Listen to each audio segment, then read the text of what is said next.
بسم اللہ الرحمن الرحیم۔ عربی زبان کی تدریس میں ہم آج یہ جو افعال ہم نے پڑھے تھے اس میں ثلاثی مجرد جو ہے اس کے ابواب پڑھیں گے۔ یہ بات ذرا ایک پس منظر رکھتی ہے، اس پس منظر کو مجھے آپ کو سمجھانا ہوگا۔ دیکھیے، عربی زبان دوسری زبانوں سے قدرے مختلف ہے، اور آپ یہ کہہ سکتے ہیں کہ کچھ پیچیدہ بھی ہے، کمپلیکس بھی ہے، گرچہ اس کے آسانی کے اپنے پہلو ہیں، لیکن جس طرح ہم لوگ زبانیں پڑھتے آئے ہیں، اور خاص طور پر جو زبانیں ہم نے پڑھی ہیں، یعنی ہم زبانیں کون سی جانتے ہیں؟ اردو عام طور پہ جانتے ہیں، اور کوئی ہماری علاقائی زبان ہوتی ہے، انگریزی عام طور پہ ہم جانتے ہیں۔ تو یہ زبانیں جو ہیں یہ اصل زبانیں نہیں ہیں، یہ زبانیں اصل میں زبانوں کے اشتراک سے بنی ہیں۔ اردو کے متعلق تو سبھی جانتے ہیں کہ فارسی، عربی، ہندی ان کے اشتراک سے بنی ہے اور بڑی ہی ریسنٹ زبان ہے۔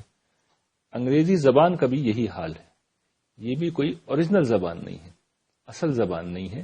ان کے برعکس، ان تمام زبانوں کے برعکس عربی زبان جو ہے یہ اوریجنل زبان ہے، یعنی یہ بہت قدیم زبان ہے، اور یہ انسانی آوازوں سے، یعنی اوریجنل جو آوازیں انسانوں نے نکالنے شروع کی ہیں یہ ان سے بنی ہے۔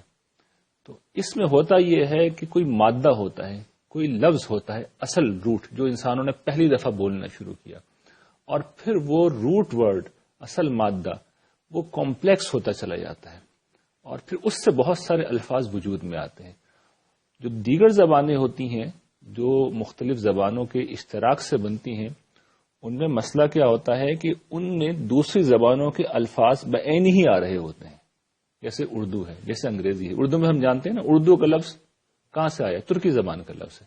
اردو کا ہر لفظ وہ دوسری زبان سے آ رہا ہے۔ لفظ جیسے میں نے بولا تو وہ عربی سے آیا ہے، زبان میں نے بولی وہ فارسی سے آئی ہے۔ عربی میں معاملہ یوں نہیں ہے، وہاں تو اصل میں ایک روٹ ورڈ تھا، پہلے نکلا تھا، پھر وہ کمپلیکس ہوتا چلا گیا۔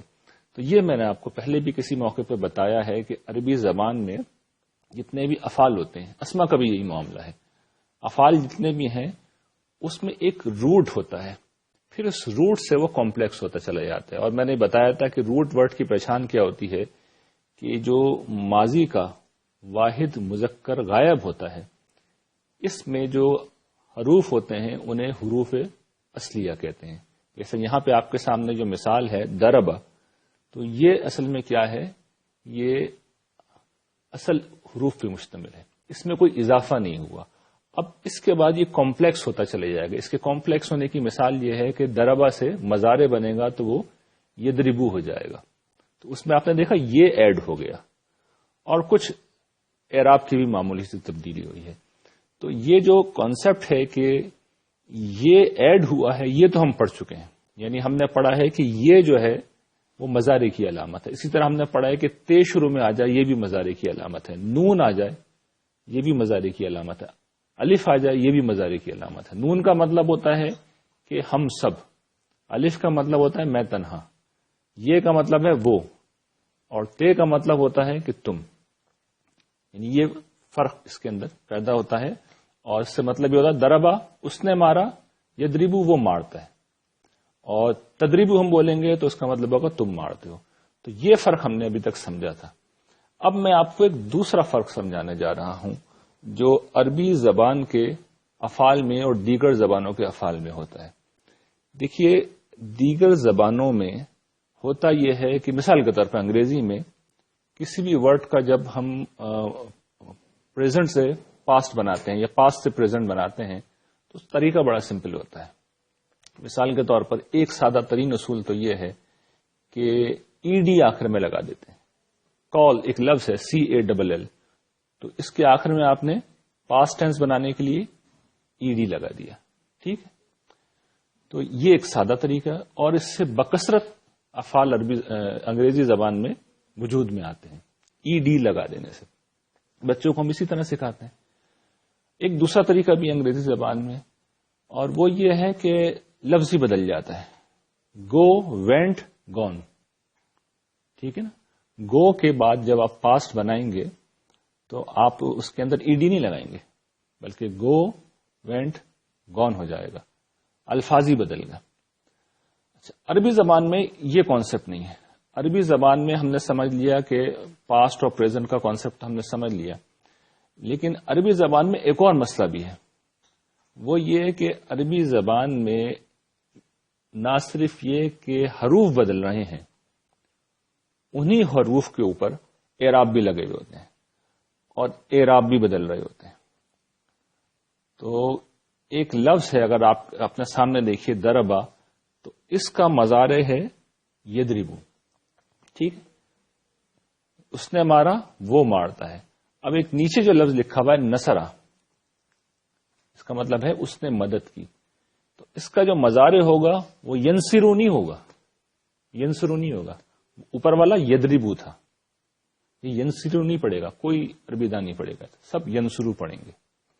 اچھا، ہم نے تو اعراب لکھ رکھے ہیں یہاں پہ، قرآن مجید پہ بھی اعراب لگے ہوئے ہیں. جو عربی جانتے ہیں، جن کی مادری زبان ہے، جن کی پیدائشی زبان ہے، وہ بغیر اعراب کے بھی نصرہ کے ساتھ ینصرو پڑھیں گے ہمیشہ.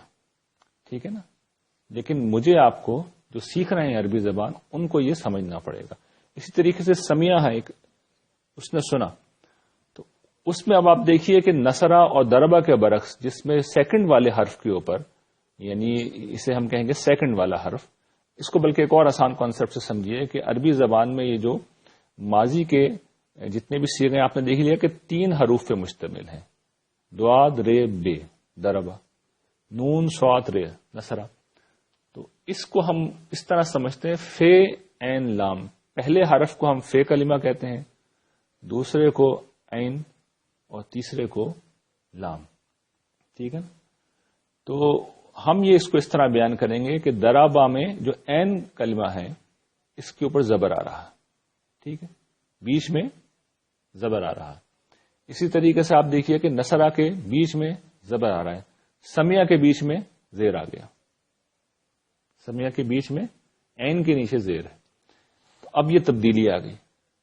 تو ایک عام شخص پریشان ہو جاتا ہے، یہ اعراب کس اصول پہ تبدیل ہو رہے ہیں. تو ہم وہ اصول پڑھ رہے ہیں آج. عربی زبان میں بہت موٹا سا ایک قاعدہ یہ ہے کہ یہ 6 جو ابواب آپ کے سامنے لکھے ہوئے ہیں، اصل میں یہ 6 کیٹیگریز سمجھ لیجئے. جتنے بھی افعال ہوتے ہیں، جتنے بھی سے میری مراد ایک پورا گروپ ہے، اس کے علاوہ بھی ہوتے ہیں، لیکن عام طور پر اسے کہتے ہیں ثلاثی مجرد، یعنی 3 جن کا ماضی کا صیغہ 3 حروف پر مشتمل ہے. دعاد رے بے، صرف 3 ہے نا، سین میم عین صرف 3 ہے. نصرہ میں بھی نون صاد رے صرف 3 ہے. تو ماضی کا جو صیغہ ہے وہ کتنے پہ مشتمل ہے؟ 3 پہ. تو اس کو ثلاثی کہتے ہیں. اور مجرد کا مطلب یہ کہ کچھ اور اس میں ایڈیشنل چیز نہیں آ رہی، بالکل پلین فارم میں. تو سب سے زیادہ عربی زبان میں جو افعال آتے ہیں وہ اسی گروپ سے آتے ہیں. تو یہ ثلاثی مجرد کہلاتا ہے. اور اس کے 6 ابواب ہوتے ہیں، 6 کیٹیگریز ہوتی ہیں. اور جتنے بھی اس کے اندر افعال آئیں گے وہ ان 6 میں سے کوئی ایک ہی ہوں گے. دربہ ہوگا تو یدربو ہوگا، اور نصرہ ہوگا تو ینصرو ہوگا، سمیہ ہوگا تو یسمعو ہوگا، اور فتح ہے تو یفتحو ہوگا، کروما ہے تو یکرمو ہوگا. ٹھیک ہے، اور حسیبہ ہے تو یحسبو ہوگا. تو یہ اس پیٹرن کے اوپر آئیں گے، اس پیٹرن کے اوپر آئیں گے. اچھا، یہ کیوں بتایا جا رہا ہے؟ یہ اصل میں ویکیبلری ہے، یہ آپ یاد نہ بھی کریں، یہ ویکیبلری ہے.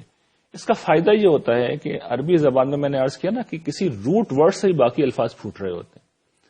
تو عربی زبان کی جب آپ ڈکشنری کھولیں گے، وہاں پہ جب دربہ کو آپ سرچ کریں گے تو عربی زبان میں یدربو کو سرچ کرنے کی کوئی گنجائش نہیں ہے.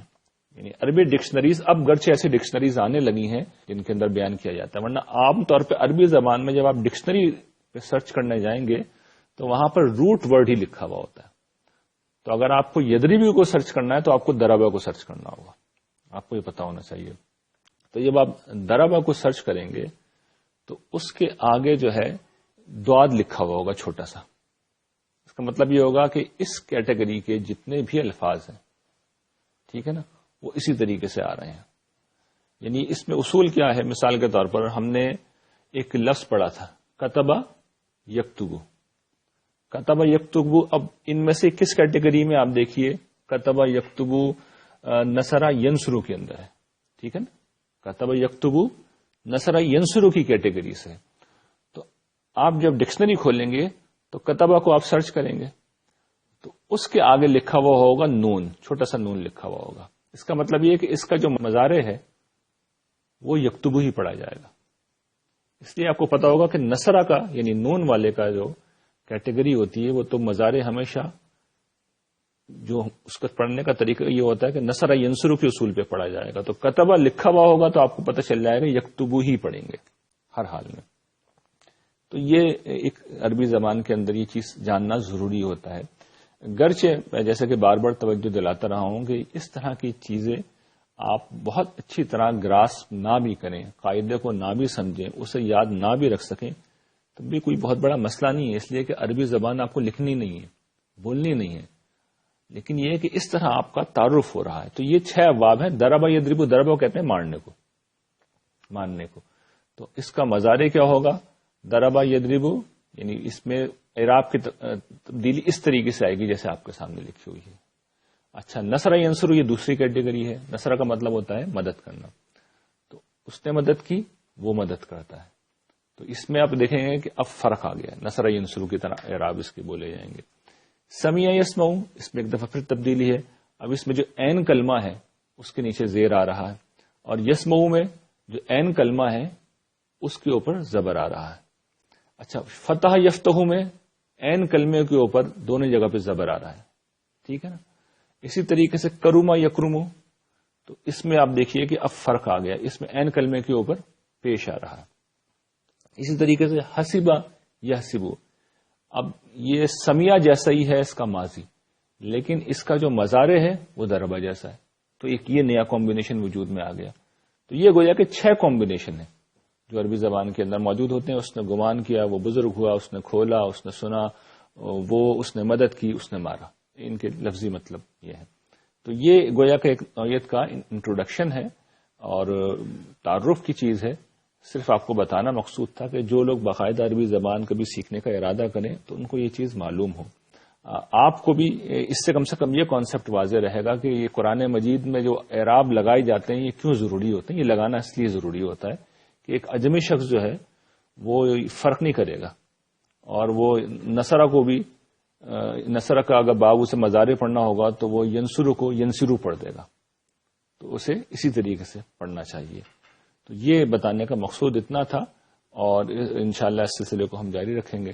وآخر دعوانا ان الحمدللہ رب العالمین.